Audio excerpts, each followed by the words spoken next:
রাত দখলের যে আন্দোলন যে ডাক দিয়েছিলেন বা যারা ডাক দিয়েছিলেন তাদের কাছ থেকে রাত দখলের আন্দোলন থেকে শুরু করে পরবর্তী যেই এই তিলোত্তমা যে ধর্ষণ এবং তার যে হত্যা তার বিরুদ্ধে এবং এর বিচার চাওয়ার পক্ষে যে আন্দোলন, সেই আন্দোলন যে যারা অরাজনৈতিকভাবে ডাক দিয়েছিলেন তার সেই আন্দোলন যে অরাজনৈতিক থেকে রাজনৈতিক দিকে মোড় নিয়েছে, এ কথা পশ্চিমবাংলার সবাই জানে।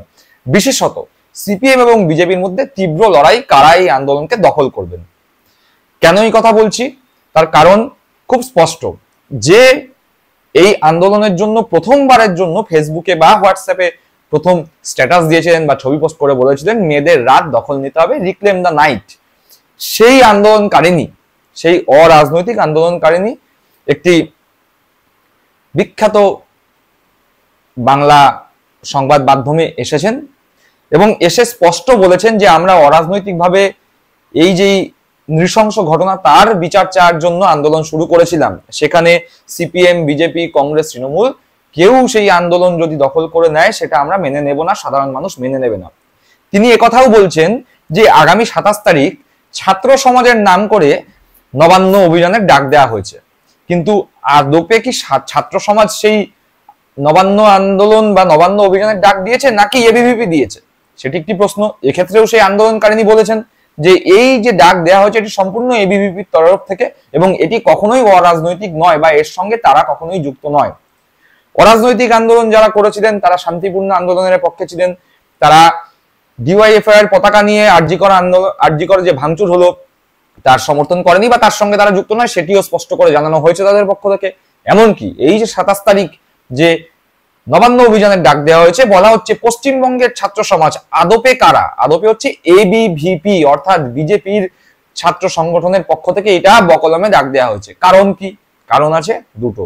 এক, বিজেপি খুব ভালো মতো জানে যে বিজেপির প্রতি মানুষের বিশ্বাস নেই। তারা যেভাবে বিভিন্ন সময় সাধারণ মানুষের উপর অত্যাচার করেছে, মণিপুর থেকে হাতরাস থেকে উন্নাও, উত্তরপ্রদেশ সহ ভারতবর্ষের বিভিন্ন রাজ্য যেখানে বিজেপি ক্ষমতায় আছে সেখানে যেভাবে মহিলাদের উপর ধর্ষণ হয়েছে, মহিলাদের উপর অত্যাচার হয়েছে, সেক্ষেত্রে বিজেপির মুখ অলরেডি পুড়ে আছে। আর 2 নম্বর কারণ হচ্ছে বিজেপির পতাকা নিয়ে বিজেপি যদি রাস্তায় আন্দোলন করতে নামে, সাধারণ মানুষ দলমত ধর্মবর্ণ নির্বিশেষে তাদের সেই আন্দোলনে যোগ দেবে না। ফলে কি উপায়? উপায় হচ্ছে একটাই, মুখোশ পরে নাও, মুখোশ পরে পশ্চিমবঙ্গের ছাত্র সমাজ নাম দিয়ে আন্দোলনের ডাক দাও, যার ফলে সাধারণ মানুষ ভুল বুঝে সেই আন্দোলনে সামিল হয়। এবার এই আন্দোলন করতে গিয়ে যদি কোথাও দুর্ঘটনা ঘটে তাহলে সেক্ষেত্রে দায়ী করা যাবে কাকে? পশ্চিমবঙ্গের প্রশাসনকে, মমতা বন্দ্যোপাধ্যায়কে। তাদের টার্গেট তিলোত্তমার বিচার চাওয়া নয়, তাদের টার্গেট যেন তেন প্রকারেণ পশ্চিমবঙ্গের ক্ষমতা দখল করা। 21 সালের এক গালে চর খেয়ে তারা শান্ত হয়নি, 24 সালে তাদের 18টা আসন থেকে 12টা আসনে নেমে গিয়ে 2 গালেই তারা চর খাওয়া কমপ্লিট হয়েছে। এই যে বিজেপির 2 গালে যে দুটো চর বাংলার মানুষ মেরেছে সেটি বিজেপি কিছুতেই হজম করতে পারছে না। গণতান্ত্রিক উপায়ে তারা ক্ষমতা দখল করতে পারেনি। এবার কি? এবার পরিস্থিতি উত্তাল করে দিয়ে যদি কোনোভাবে ক্ষমতা দখল করা যায় বা রাষ্ট্রপতি শাসন আনা যায়, এবার বিজেপির যে এই পরিকল্পনা বা বকলমে বলা চলে সিপিএম এরও কিছু অংশ এই পরিকল্পনায় সামিল, তাদের পরিকল্পনায় জল ঢেলে দিল এই আন্দোলনকারিনী যে বলেছিল রিক্লেম দ্য নাইট।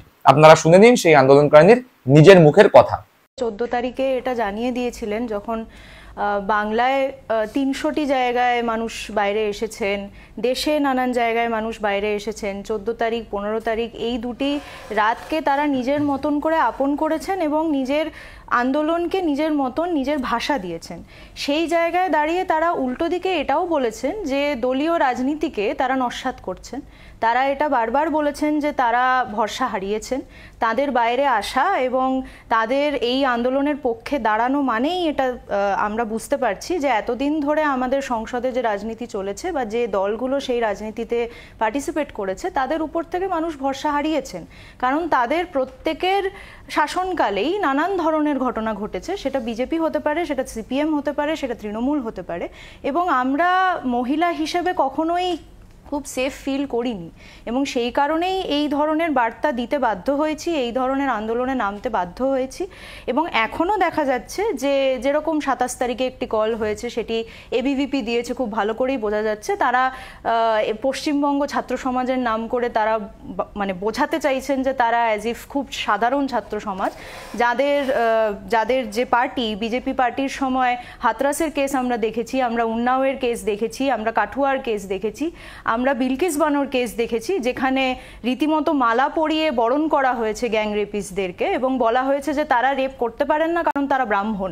এই ধরনের স্টেটমেন্ট যে পার্টি রাখতে পারে, তার ছাত্রদল কোন নির্লজ্জতায় আসলে পশ্চিমবঙ্গ ছাত্র সমাজের নাম নিয়ে পথে নামার ডাক দিতে পারে, সেইটা আগে তাদের নিজের দিকে ঘুরে দেখা উচিত। এবং এটা বোঝা উচিত যে সাধারণ মানুষ এই সংসদীয় রাজনীতির খেলায় ভরসা হারিয়েছেন, তারা বুঝতে পেরেছেন এই খেলা আসলে কি, এবং আসলে লোকজন ভোট দখলের লড়াইতেই থাকে। এবং সাধারণ মানুষ এখন চাইছেন, সাধারণ নারীরা এখন চাইছেন যে তাদের যা দাবি, তাদের যা বদল দরকার এই সিস্টেমের মধ্যে, তারা নিজেরাই রাস্তায় নেমে নেবেন। সেইটাই এই রাত দখল আন্দোলনের মেইন স্টেটমেন্ট। সৈকত, শুনতে পারলেন আন্দোলনকারী নিজের মুখের কথা, সে কি বলছে। সে কিন্তু স্পষ্ট বলে দিল যে এই যে এবিভিপির 27 তারিখের আন্দোলন অথবা সিপিএম, বিজেপি বা অন্য যে কোনো দলের যে আন্দোলন, তার সঙ্গে এই অরাজনৈতিক আন্দোলনের কোনো যোগাযোগ নেই। সুতরাং আপনারা নিশ্চিন্তে থাকুন। স্পষ্টত আপনারা বুঝতে পেরে গেলেন যে এখন যেটা হচ্ছে সেটা সম্পূর্ণ রাজনীতি হচ্ছে। এই যে নির্যাতনের ঘটনা ঘটেছে, ধর্ষণের ঘটনা ঘটেছে, হত্যার ঘটনা ঘটেছে, নিন্দনীয় ঘটনা, গোটা পশ্চিমবঙ্গবাসী এর বিচার চায় এবং আমরা বিচারের পক্ষে। কিন্তু কেউ যদি ভাবে বিচারের বদলে চেয়ার দখল করা, তার পক্ষে কিন্তু বাংলার মানুষ নেই। সেটা বাংলার মানুষ অতীতেও প্রমাণ করে দিয়েছে, বাংলার মানুষ বর্তমানেও বলছে, বাংলার মানুষ ভবিষ্যতেও বলবে। আপনারা কি মনে করেন এই যে 27 তারিখের আন্দোলন, সেটি কি অরাজনৈতিক? সেটি কি সত্যি পশ্চিমবঙ্গের ছাত্র সমাজ ডাক দিয়েছে, নাকি এর মধ্যে বিজেপির সুরসুরির কাজ করছে? কমেন্ট করে অবশ্যই জানাবেন। ভালো থাকবেন, সুস্থ থাকবেন। জয় হিন্দ, বন্দে মাতরম।